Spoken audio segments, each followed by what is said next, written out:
James Maybrick was a well-to-do Liverpudlian businessman who only became a suspect in the Ripper murders over 100 years after his death, when in 1992 a diary allegedly written by him was discovered under the floorboards in his former home detailing the murders. Another connection to Maybrick was made in 1993 when an antique watch was found which had the initials of the 5 Ripper victims, along with Maybrick's signature and the words "I am Jack" scratched on the inside. The Ripper diary and watch has created heated debate among Ripperologists as to their authenticity. His motive was the discovery that his wife had been having an affair with a man in Whitechapel, and upon seeing them, sent Maybrick into a crazed rage for revenge. Maybrick had long been suffering from malaria, which he had been treating himself with a mixture of strychnine and arsenic, which was a fashionable drug at the time. This addiction had caused Maybrick to suffer from paranoia and mood swings up until his death. Although it would appear that the diary was most likely a fraud due to inaccuracies contained within about the crimes themselves, the continued argument and debate has made Maybrick one of the modern prime suspects. Okay, so James Maybrick, one of the more controversial theories, to be sure, with the diary and the antique pocket watch. I kind of think this is a lot of coincidence here. However, he did have connections to Whitechapel. He did have a motive to murder. Maybe not murder a bunch of prostitutes, but who knows? The man had been medicating himself with arsenic and strychnine for years. Suffered from different things. And so I'm going to do 2 basic lines of cards. The first line of cards will be about the person themselves, while the second line of cards will be about what was going on with them in their lives during the time of the murders. So, tarot, I want to know about James Maybrick. I want to know whether he was Jack the Ripper. I want to know about his personality first, and then I want to know about what he was doing around the time of the murders. So these first 4 cards are going to be about his personality. So the first card we have is the Knight of Swords reversed. The second card we have is the Three of Wands upright. The fourth card we have is the Six of Cups reversed. And we have the Eight of Cups upright. Interesting. Now the cards regarding what he was doing around the time, during the time of the murders. We have an upside down Eight of Pentacles. We have an upright Page of Cups. We have a reversed Ten of Pentacles. And lastly, we have a reversed Nine of Pentacles.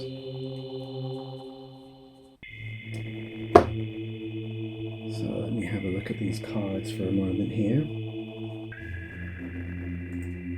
The first thing I'm seeing here, obviously, is this in the cards that are about him. I'm seeing, obviously, the Knight of Swords reversed. This is definitely an interesting beginning to the cards and a beginning to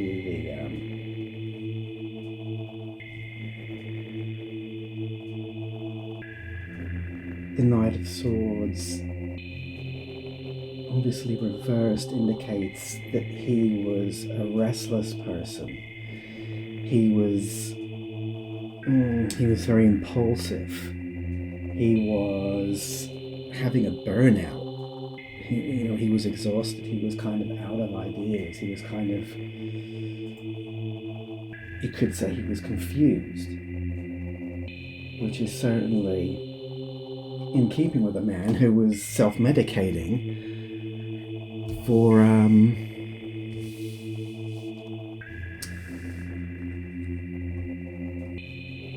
malaria. I mean, malaria is bad enough, but now we have these cards here. So the Knight of Swords, he was scattered, he was changing his mind a lot, he was a bit all over the place, unfocused.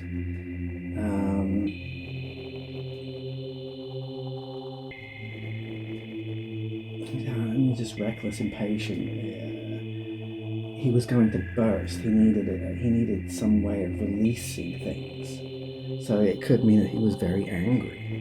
It could be a very angry man, a man with a lot of pent-up emotions. It could have been because of his wife. She was having an affair. And that's the reason why he went to Whitechapel. He went to Whitechapel because he wanted to confront and see the man who his wife had been having an affair with. And the Jack the Ripper diary in the theory proposes that that's what set him off. Next up we have the Three of Wands. Now, the Three of Wands, we're looking at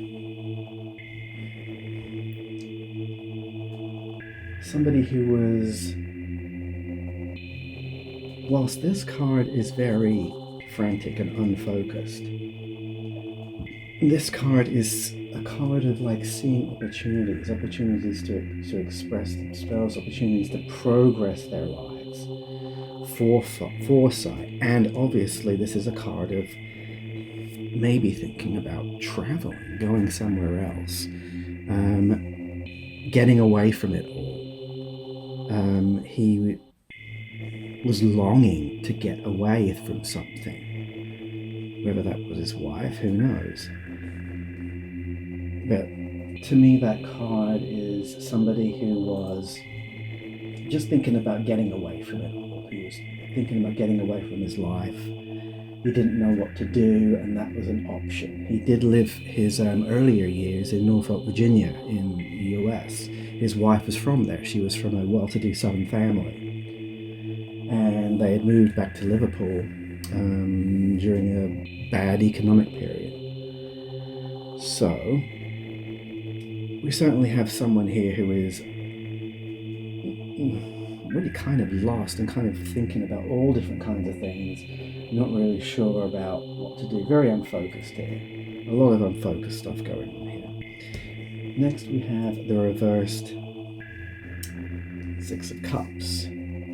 Now, the reversed Six of Cups is a card where you're living in the past. You are, but at the same time, you are kind of a serious person. He was thinking very seriously about life. He's kind of, I mean, he was getting on. He was an old man.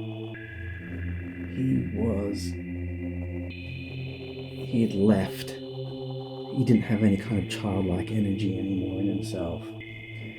He had lost touch with his inner child, you could say. He kind of felt maybe closed off to the world, like maybe he felt like he was coming to the end of his life. And maybe he was reflecting upon his life and reflecting the fact that he had made mistakes in his life and he was having trouble letting go of the past. So maybe the things that had happened in his life, the mistakes he had made and happened in his life, he felt that he was having a hard time getting over the things that had gone on in his life. Maybe that's to do with his wife, Who knows? But there was a certain... He felt old, is what this says to me. That's what's coming through to me right now, is that he felt old. He felt old, and he felt like there was something had like gone from him. A certain childlike part of his life had gone. The next card we have is the Eight of Cups, and it's upright. The Eight of Cups it's in keeping here. You know, this is a card of disappointment. It's a card of abandonment. You're thinking about escaping, so it really combines well with this Three of Wands here. It's a card of withdrawal. You know, he really wanted to get away from everything. He felt like his life was... He had a lot of regrets, and he was having a hard time getting over the things that happened to him in his life. And these two cards here, to me, are talking about a certain sense of, you know, escapism, disappointment, trying to think about what you can do to get away from things, to get away from bad situations. And the Knight of Swords means that he was very confused at this time. He was a very confused man at this time. Wasn't sure what he was doing. Wasn't sure what to do about anything in his life. It's funny because he had an affair some years beforehand, and then his wife had an affair. And if you follow the story of Mr. Maybrick, his wife was actually tried for his murder, because he died a few years after the Ripper murders, and his wife was charged with the murder due to arsenic poisoning, which he had been taking for such a long time. So this guy's life was a bit of a mess, and I sense that he was trying to get away from it. He wanted to escape his life. He had felt a lot of regrets, and he was very confused about what to do. So that's his personality at this time. Now let's look at what exactly his life was like around the time of the murders. So the first off is we have the Eight of Pentacles reversed. So the Eight of Pentacles reversed,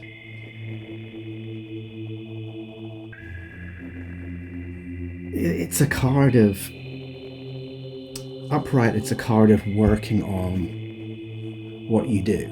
You know, it's a card of hard work. When it's reversed, it's a card of misplaced energy. It's a card of doing things that's not helping you. It's a card of misdirected activities. You're not doing what you're supposed to be doing. It can relate to things like perfectionism, like over-perfectionism. Instead of, on the positive side, the card can also talk about self-development, where instead of working on what you do for a job, you work on yourself.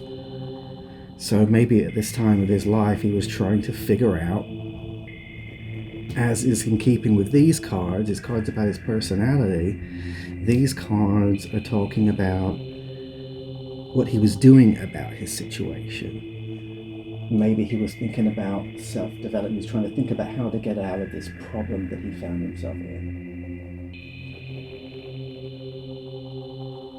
He's losing sight of the big picture. He was getting too meticulous about things, about his plan, about how to get away from something, a certain lack of success. He doesn't really have to worry about a lack of success, because by this time of his life, he was a very successful man. So maybe this is talking about something else that he was doing at the time. But whatever it was misdirected. And he may have been frustrated with his material life, his work life at this time. You would think that a man of this age, I mean, this all kind of relates to being an older chap, Here was a guy who, he may have felt like he was coming to the end of his life, and he was struggling for meaning. I certainly think that that's another possibility. Whether it's true or not, I don't know. But that's definitely something.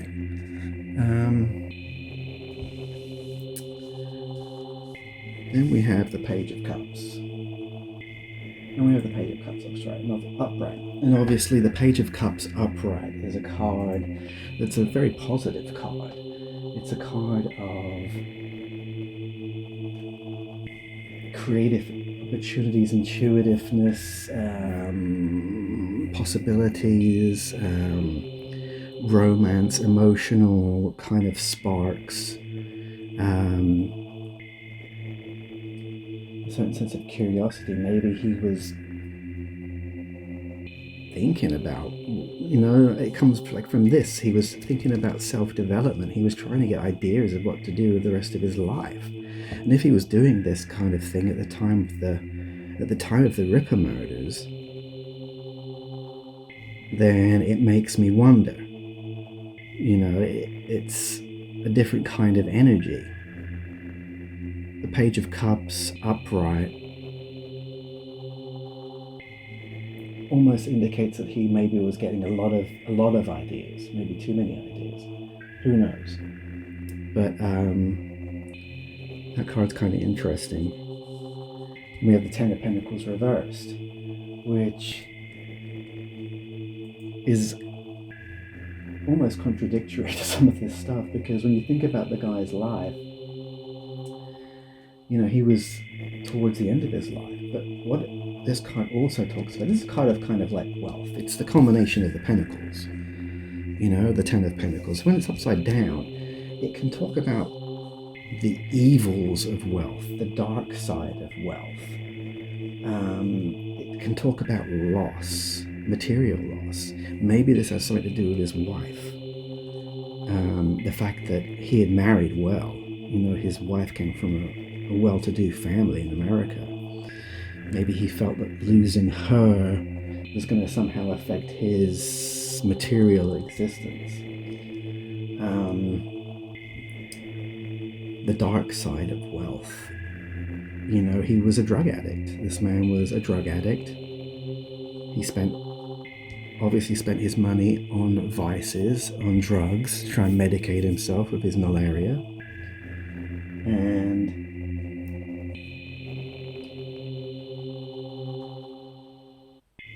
And he was somebody who, when I look at all the cards here, it seems like somebody who's quite dissatisfied with his life at this point of his life. I sense that he felt rather frustrated with his life, like he wasn't quite sure what he wanted to do, even though he felt like he wanted to do things to try and improve his life. Like the Page of Cups was trying to kind of help him, but he kept on returning to like negative thoughts. He kept on returning to negative things.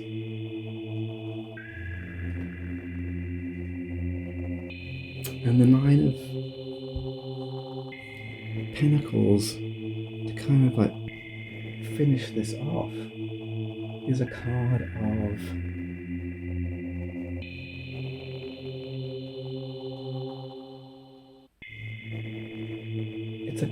when you look at it up this way, this is a card of kind of like a luxurious life of abundance, of self-sufficiency, of kind of, he was rich, financial independence. When it's upside down, in the reverse position, it's a card of not enjoying those things. He wasn't enjoying his life, the things that he had earned in his life, the wealth that he had accumulated in his life. He didn't enjoy it anymore. He felt like he was working a bit too much, maybe, even at that point of his life. during the time in 1888, in the autumn of 1888, he was feeling rather dissatisfied with his life. So, looking at these cards in total,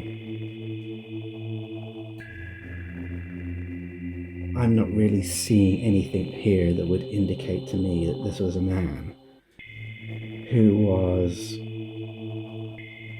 murdering prostitutes in London.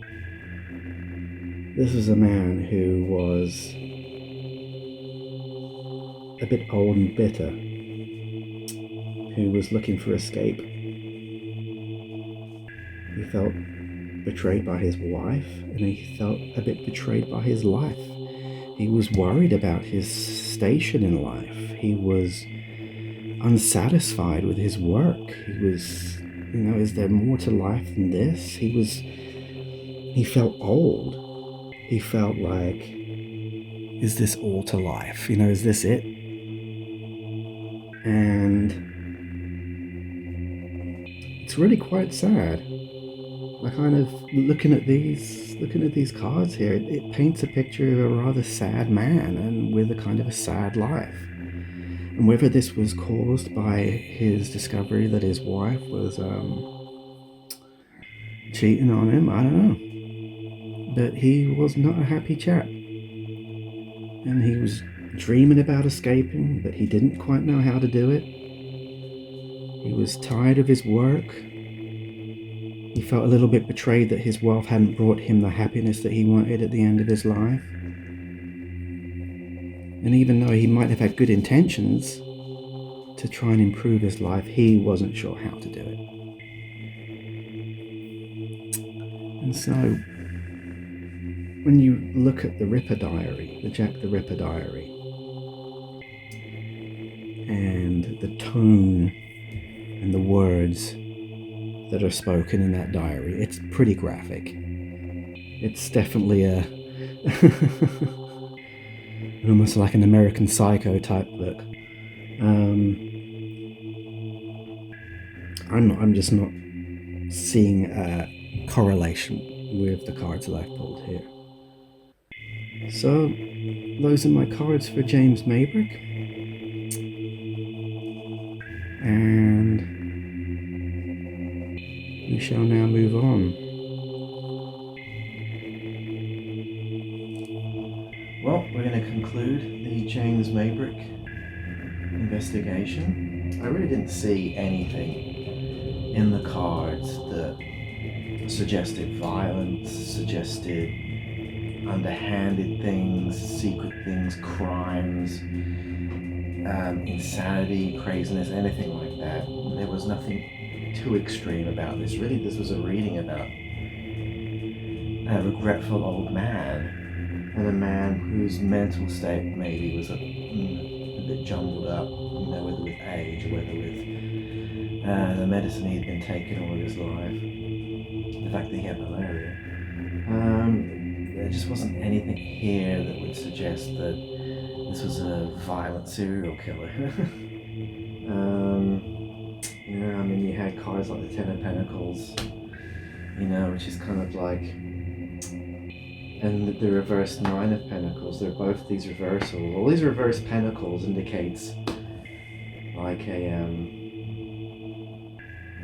just not being satisfied with wealth, not being satisfied with the work that he had done in his life. He regretted the path that he had taken, I suppose. Family issues, whatever. So that concludes my James Maybrick investigation. I don't think he's the Jack the Ripper, and we shall move on to the next investigation in this series. If you like this little reading, please do all the YouTube stuff, like, subscribe, whatever. Get ready for more videos, get ready for more parts of this Jack the Ripper series. I'm going to keep on going until I get a pretty good answer from the cards. The cards are going to illuminate somebody. We don't know who it will be yet, but we'll find out. Thanks a lot. Have a good one. And remember, Terror Detective, every card is a clue. Take it easy. Bye.